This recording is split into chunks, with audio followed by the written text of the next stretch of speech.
Business చేయాలంటే గుజరాతీలు మార్వాడీల తర్వాత ఎవరైనా అనేంతలా మార్కెట్ లో బ్రాండ్ క్రియేట్ అయింది. ముఖ్యంగా గుజరాతీలు దేశ విదేశీ వ్యాపార రంగాల్లో తమ మార్కెట్ చూపిస్తున్నారు. అందుకే బిజినెస్ రంగంలోకి అడుగు పెట్టే వారికి ఈ గుజరాతీ మోడల్ ఓ ఇన్స్పిరేషన్. మరి వీళ్ళు ఇంతలా ఎలా సక్సెస్ అయ్యారు? రిస్క్ తీసుకోకపోతే లైఫ్ లో మిగిలేది రస్క్ మాత్రమే. ఇదే గుజరాతీల మోటో. అందుకే అంబానీ, అదానీ, అజిమ్ ప్రేమ్జీ, ఉదమ్ కోటక్ వంటి బడా బిజినెస్ మ్యాన్లు వ్యాపార సామ్రాజ్యాన్ని ఏలుతున్నారు. మన దేశంలో వీళ్ళ జనాభా జస్ట్ 5% కానీ జీడీపీలో 8%, ఇండస్ట్రియల్ అవుట్పుట్ లో 18% కాంట్రిబ్యూషన్ వీళ్ళదే. అందుకే మన దేశంలో ఉన్న బిలియనీర్లో 50% పైగా వీళ్లే. 191 మంది బిలియనీర్లుంటే వారిలో 108 మంది గుజరాతీలే. మన దేశంలోనే కాదు, గుజరాతీలు విదేశాల్లోనూ రాణిస్తున్నారు. అమెరికాలో ఉండే ఓ గుజరాతీ సగటు అమెరికన్ కంటే 3 రెట్లు ఎక్కువ సంపాదిస్తున్నాడు. ఇందుకు కారణం ఏంటి? ఫస్ట్, వీళ్ళు ఫాలో అయ్యే బేసిక్ పాలసీ ఏంటంటే జాబ్ కంటే బిజినెస్ కే ప్రయారిటీ ఇవ్వడం.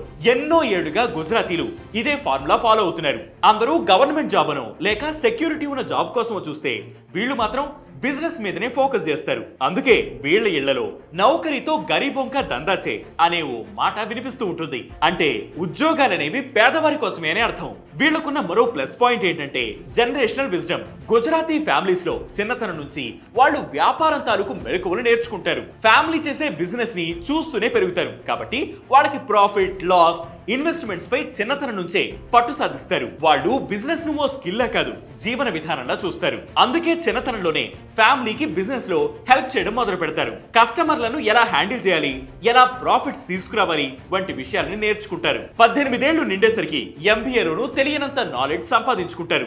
ఇప్పుడు సమాజంలో ట్రెండ్స్ ఏంటో అబ్జర్వ్ చేసి దానికి తగినట్టు బిజినెస్ సెటప్ చేస్తారు. ఫెయిల్యూర్ కి భయపడరు. దానిని ఓ ఫార్ములా నేర్చుకుని మళ్ళీ బౌన్స్ బ్యాక్ అవుతారు. పక్కవాడు పెట్టాడు కదా, మనం కూడా అదే బిజినెస్ చేద్దాం అని గుడ్డిగా ఎవరిని ఫాలో అవ్వరు. అన్ని లెక్క వేసుకునే బిజినెస్ లోకి ఎంటర్ అవుతారు. కాలానుగుణంగా అడాప్ట్ అవుతారు. అందుకే టెక్ రంగానికి సంబంధించిన బిజినెస్ లోనూ సత్తా చాటుతున్నారు. అండ్ వీళ్ళు ఫాలో అయ్యే మరో ఇంట్రెస్టింగ్ విషయం ఏంటంటే వాళ్ళ కమ్యూనిటీలో ఎక్కువగా డబ్బు సర్క్యులేట్ అయ్యేలా చూసుకుంటారు. ఒకరికొకరు సపోర్ట్ చేసుకుంటారు. అది లోన్లు ఇచ్చైనా లేక తోటి గుజరాతీకి బిజినెస్ లో ట్రైనింగ్ ఇచ్చైనా లేక బిజినెస్ లోకి ఎంటర్ అయ్యేందుకు సహకరించైనా సపోర్ట్ గా నిలుస్తారు. ₹1 ఉంటే చాలరా లైఫ్ సెట్ అని మనం అనుకుంటాం, కానీ గుజరాతీలు ఈ పాలసీ అస్సలు ఫాలో అవ్వరు. లాభాలు వచ్చాయి కదా ఫుల్ పార్టీ చేసుకుందాం అనే ఆలోచన అస్సలకే రాదు. ఎంత సంపన్నులైనా వారి హోదా కంటే కాస్త తక్కువే ఖర్చు పెట్టేందుకు గుజరాతీలు ఇష్టపడతారు. అవసరమైనంత మాత్రమే ఖర్చు చేస్తారు, మిగతాదంతా రీఇన్వెస్ట్ చేస్తారు. అందుకే చిన్న చిన్న ఇన్వెస్ట్మెంట్స్ తో మొదలుపెట్టి పెద్ద వ్యాపార సామ్రాజ్యంగా మార్చుకోగలుగుతున్నారు. ఎమోషనల్ గా కాకుండా రేషనల్ గా ఆలోచించడం, ఫ్యామిలీకి ప్రయారిటీ ఇస్తూ బిజినెస్ చేయడం వీళ్ళకి కలిసి వస్తున్నాయి. అందుకే గుజరాతీల నుంచి ఈ అంశాలు నేర్చుకోవాలని కొత్తగా బిజినెస్ లోకి ఎంటర్ అయ్యే వారికి మార్కెట్ నిపుణులు సూచిస్తూ ఉంటారు.